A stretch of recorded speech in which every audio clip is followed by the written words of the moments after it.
Hi guys, welcome back to my channel. For today's video, we're going to be doing something a little bit different. I'm going to be showing you my acrylic application with my non-dominant hand. So let's get right into it. If you see this finger right here, you'll notice that it is crooked. I actually jammed this finger in a desk when I was in like first grade. So that's why it looks that way, and I'm going to show you how I fixed that as well. So let's get right into it. First thing you want to do is push back those cuticles with a cuticle pusher. This is super important if you want to get the most out of your retention and you want your nails to last as long as possible with very little to no lifting. Okay, the next thing you want to do is go in with your cuticle bit to start removing all of that dead cuticle off of the nail plate. I like to go in with this red flame bit right here. I get these off of Amazon, and I used to use a different bit, but now I use the flame bit just because the angle of it allows me to remove all the cuticle off of my nail plate without causing rings of fire, because I don't really have to put any pressure. I don't have to go fast, although you shouldn't be doing that anyways, but I feel like as beginner nail techs, that is something that we tend to do. So this flame bit helps a lot in avoiding that. I also do this in reverse and forward. When you're doing this, you want to make sure that you are holding your finger as steady as possible, because again, we're not working with our dominant hand. So you want to be as steady as possible whenever you're doing this. The next bit that I like to use, I honestly don't even know the name of it because it doesn't really have a name. It's got this unique shape to it, but incredibly useful for getting that dead cuticle off of the plate as well. I started using this a while ago, and it's amazing. You will see that dead cuticle just lift right off of that plate. So this is another good one if you are struggling with removing that cuticle. Now let me show you a little trick if you're trying to nip the dead skin around your eponychium and you're struggling with it because you always cut yourself. When you push back that cuticle and start to lift with the cuticle bit, you get this little ridge right behind the dead skin. You want to lay the back end of the cuticle nippers right there. And the best way to practice is on yourself. Do not practice on clients.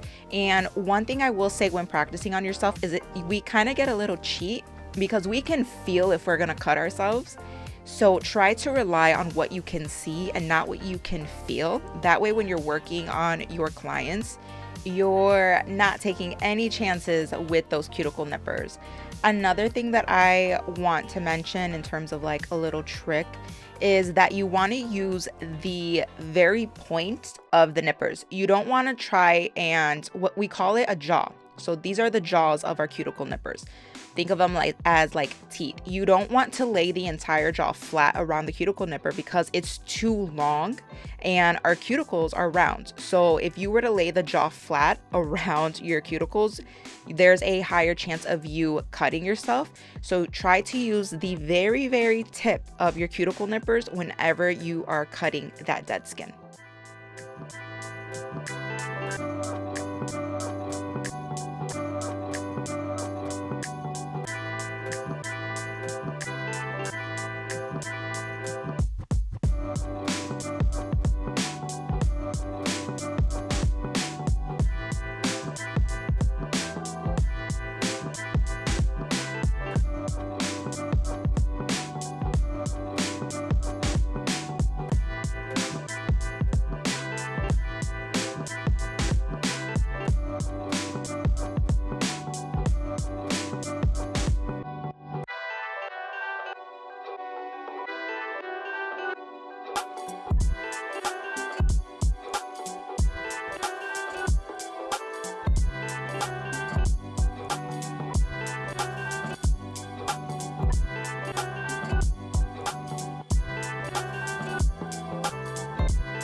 So here's what my nails are looking like after I've nipped all of that dead skin. I know it looks like I cut myself right there, but I promise I didn't. I had a hangnail right there like 2 weeks ago, and so that's why it's still a little bit red. But I promise I did not cut myself in this video.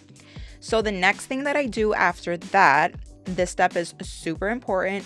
You don't want to skip it. If you want your nails to last, the last thing you're going to do for your prep is remove all of the shine. Right here, I'm using the mini sanding bands by Melody Susie. These sanding bands do come in a bunch of different colors. I think it's black, pink, purple, and green. I just picked green for whatever reason.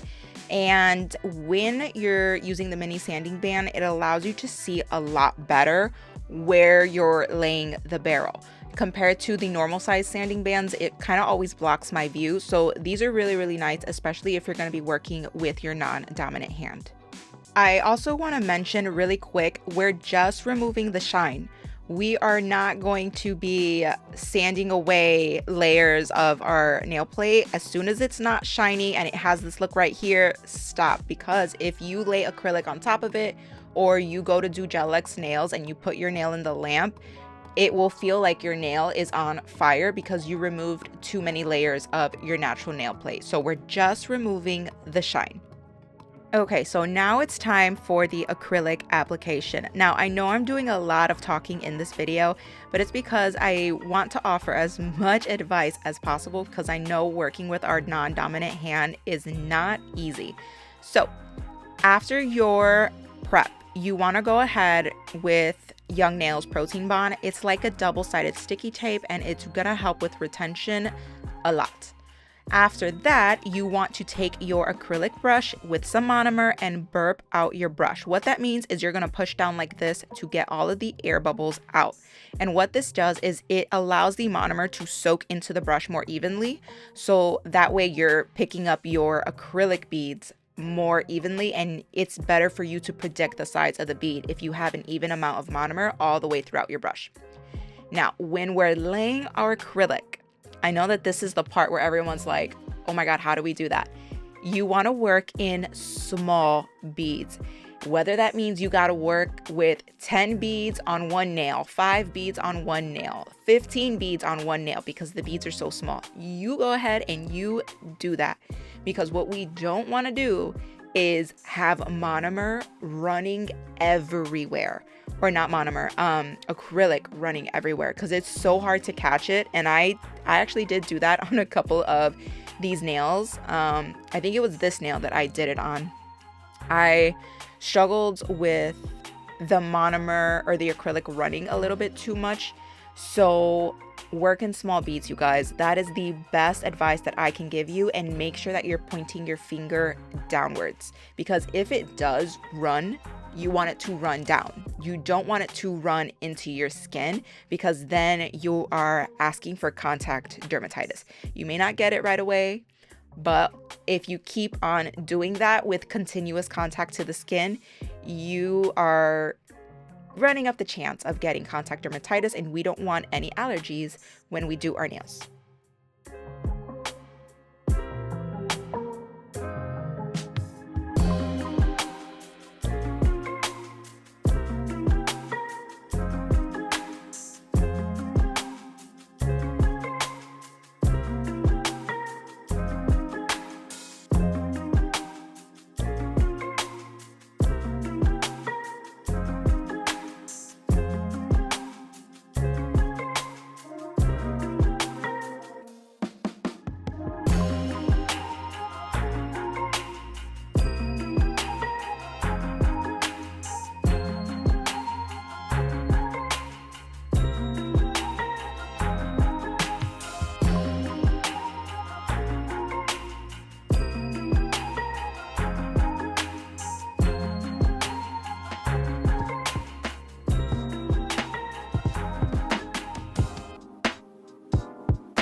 Another tip that I want to offer when working with your non-dominant hand is that if you notice that your bead is incredibly runny and you've tried putting less monomer into your brush, but your bead is still runny, what you can do is flip your brush over and drain out the back end of your brush onto the piece of napkin that you should have laid out.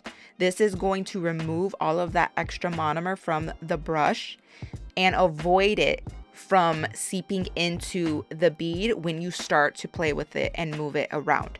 So draining the back end of that brush and then putting the acrylic bead on your nail will kind of dry it out and make it easier to work with. And that's, I don't know, that was really helpful for me when I was trying to figure out how to work with my non-dominant hand, because we're kind of slower with our non-dominant hand. We don't work as fast. And when it comes to acrylic, you don't have time to be messing with that bead. You want to be as fast as possible. So working with a bead that is kind of drained and not as runny is going to give you a little bit more time to work with it and mold it instead of trying to catch it from falling all over the place.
So the last tip that I want to offer when it comes to your acrylic application in itself is that you don't have to hold your hand downward like this. You want to point your finger down, but you don't have to hold your hand in this position.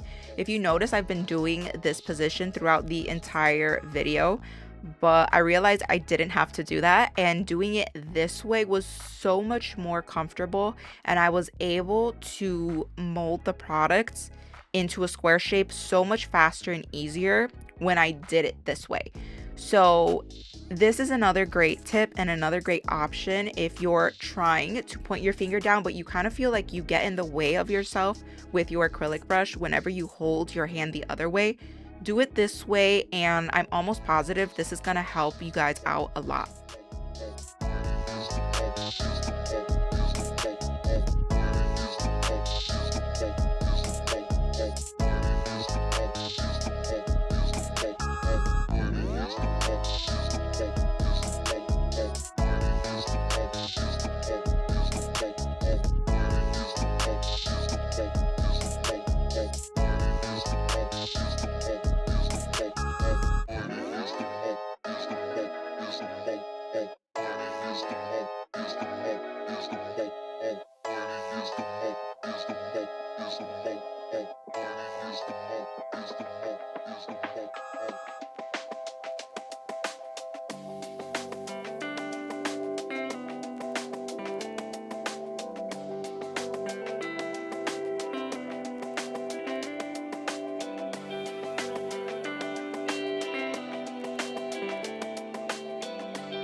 Next, it was time to file and shape the nails. Now, one thing that I want to mention when you're working with your non-dominant hand and you're doing your acrylic application is that you just want to make sure that there's enough product on there to file and shape.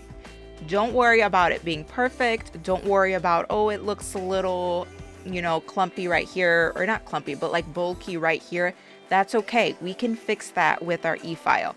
What you don't want to sit there and try to do is make it flawless, because we're like, if you're right-handed, then you're not left-handed. So trying to do your acrylic application with your non-dominant hand and make it flawless is going to be very hard.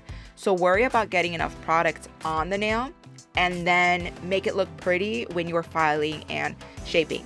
When I did my filing and shaping, I did hold my hand this way throughout the entire process because you don't want to cut yourself.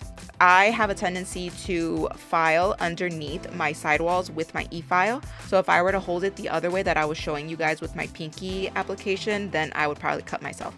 So you want to go ahead and file underneath your sidewalls first, whether you're using a 180 hand file, 120 hand file.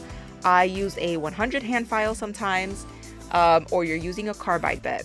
No matter what you want to do, you want to get underneath those sidewalls first, because it's going to give you a better understanding of how and where you need to shape the nail. Now, here is the life-saving tip that I learned for myself, okay, when it comes to shaping and filing with a hand file or with your e-file, okay? When you are filing and shaping your nails, you want to hold, like, almost you're gonna have your arms tucked into your body, okay? You're not gonna have your arms far away from your body, like you're trying to admire the beauty of your nails. You know how, like, when you're at the nail salon and they ask you, oh, how does it look? And you put your hand out in front of you to look at it. We're not doing that. We are not filing our nails that way. You are going to take your arms and tuck them into your body. The reason you're going to do this is because you're not flailing your hands around everywhere, and this is going to give you control. Tuck your arms into your body and put your hand literally in front of your face. You want to see what you're doing. You don't want a lot of hand movements, like wristy movements is the word that I'm looking for. Keep your wrists tight. Keep your arms tight to your body, and this will allow you to have more control of your e-file and your hand file, in comparison to a lot of people will be like, oh, well, just put your right hand onto something. Like, yeah, that works, but now I'm uncomfortable. How do I see what I'm doing that way? You get what I'm saying? So tuck your arms in, put your hand in front of your face, and don't get wristy with the e-file. Sort of just hold it stiff and move, like roll it over is what you want to do. That's the sensation you want. And when you're working with your hand file, you want to go up and down, still keeping your arm tucked into your chest or tucked into your body. This is going to give you so much more control over what you're doing, because, like I keep saying, working with your non-dominant hand is not easy and it's incredibly uncomfortable, but this will make it a lot more natural for you guys.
once everything was said and done, this was the final look. I hope you guys found this video incredibly helpful. Please leave any questions you might have in the comments and I'll be sure to answer them as soon as possible, because if I can help you guys out, I will absolutely do that.